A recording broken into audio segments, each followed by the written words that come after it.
Hello guys, welcome back to my channel creative story में आपका स्वागत है। गाइस, आज मैं आपके लिए black king and mafia tiger का सीजन 2 लेकर आई हूँ। आई होप गाइस आपको ये स्टोरी पसंद आएगी। गाइस, आपसे एक रिक्वेस्ट है, आप मेरी इस स्टोरी को एंड तक ज़रूर देखें, क्योंकि मैं अपनी स्टोरी के बीच में ट्विस्ट एंड टर्न डालती रहती हूँ। तो जब आप स्टोरी को पूरा सुनेंगे तभी आपको समझ में भी आएगी। और इस स्टोरी के एंड तक तो मैं इस स्टोरी का एक बड़ा राज खोलने वाली हूँ, जो शायद आप लोग अंदाज़ा भी नहीं लगा सकते। और जो अंदाज़ा लगा लेगा वो मुझे कमेंट करके ज़रूर बता देना, ओके। और गाइस, आप लोगों से हम्बल रिक्वेस्ट है कि प्लीज़ मेरे चैनल को लाइक, शेयर और कमेंट ज़रूर करें। इस स्टोरी में गाइस मैं आप लोगों को थोड़ा हिंट दे देती हूँ। ये कहानी पुनर्जन्म पर बेस होगी और इसमें मैं ईवो और जहान नाम यूज करूँगी, और साथ ही साथ कुछ कैरेक्टर का भी नाम चेंज करूँगी, और कुछ पर्दे पिछले सीजन के हैं जो मैं इस स्टोरी में खोलूँगी। तो गाइस, ये स्टोरी लॉन्ग भी हो सकती है और शॉर्ट भी, और साथ ही साथ आप मुझे अपना सजेशन भी दे सकते हैं। और आपसे उम्मीद करती हूँ कि जो प्यार और सपोर्ट आपने अभी तक दिया है वही प्यार और सपोर्ट आगे भी देंगे। तो प्लीज़ गाइस, मेरे चैनल क्रिएटिव स्टोरी को सब्सक्राइब करें और मुझे कमेंट के द्वारा ज़रूर बताना कि आपको मेरी स्टोरी कैसी लग रही है। तो जिन्होंने भी मेरी पहली स्टोरी ब्लैक किंग और माफिया टाइगर को देखा होगा तो उन्हें पता होगा कि मैंने उस कहानी की एंडिंग कहाँ की थी। तो चलिए मैं खुद ही बता देती हूँ। तो मैंने कहानी छोड़ी थी जब विंग और वांग जी की शादी थी, लेकिन वो शादी सक्सेस नहीं हो पाई थी, क्योंकि किसी को भी नहीं पता था कि उनका सबसे बड़ा दुश्मन जिंदा है और वो हमारे विंग और वांग जी को गोली मार देता है।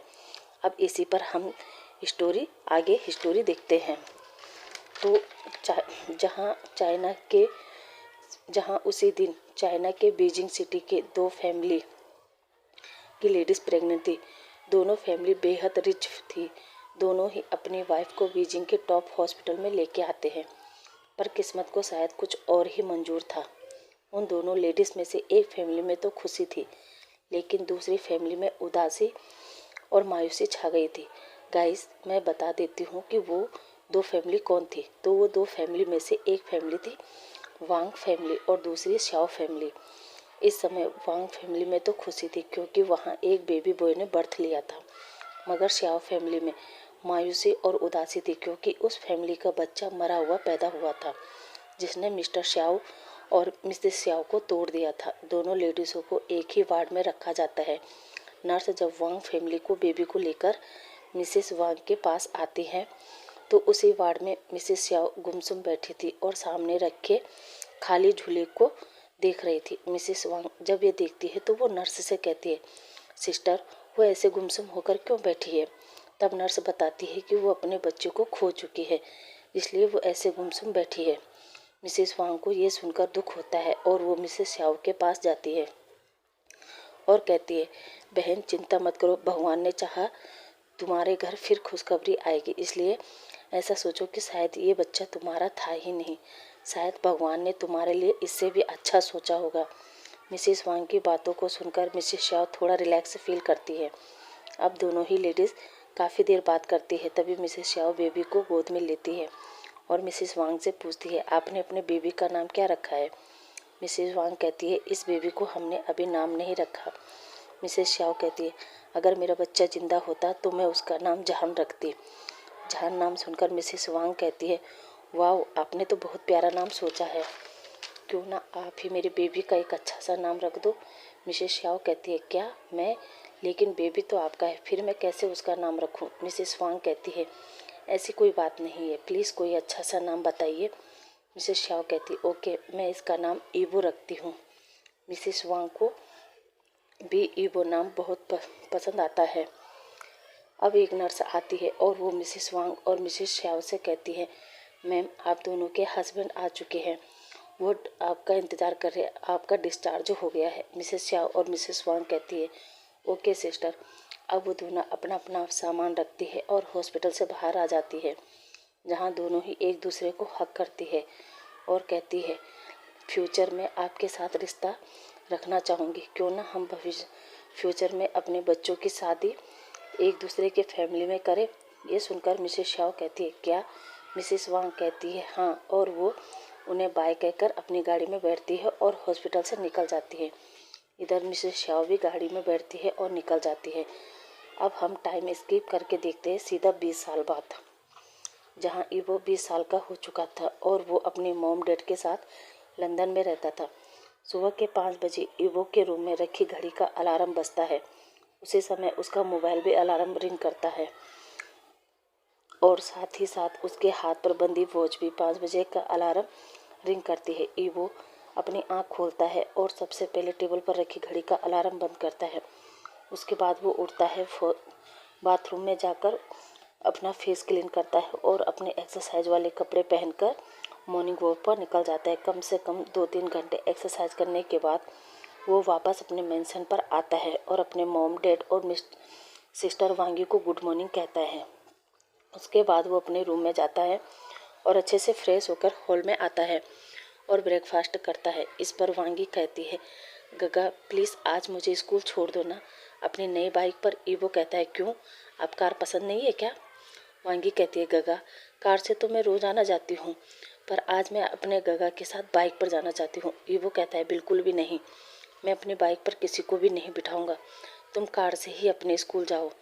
वांगी कहती है, मॉम देखो ना, आप गगा मुझे बाइक पर नहीं बिठा रहे। मिसेस वांग कहती है, ईवो उसको परेशान मत करो, छोड़ दो ना आज उसे स्कूल। ईवो कहता है, मॉम आप हमेशा मुझे फोर्स क्यों करती है कि मैं हमेशा इस नकचड़ी की हर ख्वाहिश पूरा करूं। मिसेस वांग कहती है, ईवो अभी वो तुम्हें नकचड़ी लग रही है, लेकिन जब वो बड़ी हो जाएगी और उसकी शादी हो जाएगी तो देखना सबसे ज़्यादा मिस तुम ही करोगे। ईवो कहता है, ओके मॉम आप ज़्यादा इमोशनल बात मत करो। और वो वांगी से कहता है, 2 मिनट में आओ वरना मैं चला जाऊंगा, और वैसे भी मुझे भी अपने कॉलेज जाना है। वांगी कहती है, ओके गगा, और वो फटाफट अपना मिल्क फिनिश करती है और बैग उठाकर अपनी मॉम को बाय कहकर चली जाती है। ईवो अपनी बाइक को साफ करता है और अपनी बाइक स्टार्ट करता है और अपनी बहन को उसके स्कूल के गेट पर छोड़ता है और फिर अपने कॉलेज के लिए निकल जाता है। ईवो के क्लासमेट ईवो की बाइक को देखकर कहते हैं, वाह ये बाइक कितनी ब्यूटीफुल है। ईवो जब कॉलेज के गेट पर अपनी बाइक को रोकता है तो उसके कॉलेज की गर्ल भी ईवो की बाइक के साथ साथ ईवो के स्वैग को देखकर भी, हाँ ये कितना हैंडसम है। हमारी कॉलेज की आधे से ज़्यादा लड़कियां ईवो के इस हैंडसम फेस पर मरती है, मगर ये इतना रूड और कोल्ड है कि ये किसी को भाव ही नहीं देता। तभी एक गर्ल कहती है, पता नहीं वो खुशनसीब लड़की कौन होगी जो ईवो को पसंद आएगी। तभी उन लड़कियों में से एक लड़की अपने मन में सोचती है, वो लड़की और कोई नहीं सिर्फ मैं हूँ, तो ईवो के पास भटक भी, और बाकी तो ईवो के पास भटक भी नहीं सकती। ऐसा सोचते सोचते वो ईवो के पास जाती है और ईवो को हाय कहती है। ईवो भी उसको हाय कहता है और आगे जाने लगता है। तभी पीछे से वही लड़की कहती है, ईवो रुको मुझे तुमसे बात करनी है, लेकिन ईवो उसे इग्नोर करके जाने लगता है। तभी पीछे से यान उस लड़की से कहता है, इनिंग यहाँ तुम्हारी दाल नहीं गलेगी, मेरा मानो अपने लिए कोई दूसरा देखो। गाइस मैंने यहाँ सुयान की जगह यान और बेंचिंग की जगह इनिंग कर दिया है, आई होप आप समझ जाओगे। तो आप कहानी पर आते हैं। इनिंग कहती है, ईवो शायद तुम मुझे नहीं जानते हो, जो चीज़ मुझे पसंद आती है मैं उसे हासिल करके ही मानती हूँ, इसलिए देखती हूँ कब तक तुम मुझे इग्नोर करते हो। अब वो अपनी क्लास में जाते हैं। इधर यान कहता है, ईवो तुम 1 मिनट रुक नहीं सकते थे, पता है मुझे कितना दौड़ना पड़ा। ईवो कहता है, यान कोई बात नहीं, वैसे भी तुम्हारी थोड़ी बहुत एक्सरसाइज हो जाएगी। अब वो दोनों बैठते हैं, अपनी क्लास अटेंड करते हैं। जब उनके लेक्चर ख़त्म हो जाते हैं तो यान कहता है, ईवो चलो कैंटीन चलते हैं। ईवो कहता है, ठीक है चलो। अब वो दोनों कैंटीन जाते हैं, अपने लिए कुछ फूड और ड्रिंक बाय करते हैं और उसे एंजॉय करने लगते हैं। तभी ईवो के फ़ोन पर एक नोटिफिकेशन शो होता है। ईवो जब अपना फ़ोन खोलता है तो उसमें एक प्यारी सी पेंटिंग का नोटिफिकेशन आया था और पेंटिंग पर जो सिग्नेचर था उस पर केवल वी लिखा हुआ था। ईवो कहता है, वाह फिर से उस फेमस आर्टिस्ट वी ने अपनी एक नई पेंटिंग पोस्ट की है। यान कहता है, ईवो तुमसे एक बात पूछूं? ईवो कहता है, हाँ पूछो। यान कहता है, ईवो मैंने देखा है जब तुम 15 साल के थे तब से तुम इस वी के पेंटिंग को देखते हो और उन्हें बाय भी करते हो, क्यों? पर मुझे आज तक समझ नहीं आया कि इस पेंटिंग में ऐसा क्या है जो तुम्हें ये इतना पसंद आते हैं। ईवो कहता है, पता नहीं क्यों पर यान मैं जब भी वी की पेंटिंग देखता हूँ तो मुझे इसमें किसी की ज़िंदगी की अधूरी दास्तान नज़र आती है। ऐसा लगता है शायद ये किसी की असल ज़िंदगी है जिसे इस पेंटर भी ने अपनी कला में उतारा है। ईवो की ऐसी बात सुनकर यान कहता है, वाह ईवो, मुझे नहीं पता था कि एक इंसान की कलाकारी के पीछे कोई सोच भी हो सकती है। ईवो कहता है, यान तुम्हें पता है अक्सर हम लोग वही ड्रॉ करते हैं जो हमने देखी हो। गाइस, आज के लिए बस इतना ही। अब आपसे कल मिलते हैं। और हाँ, आज का पार्ट आपको कैसा लगा मुझे कमेंट करके ज़रूर बताइए। Thank you for watching.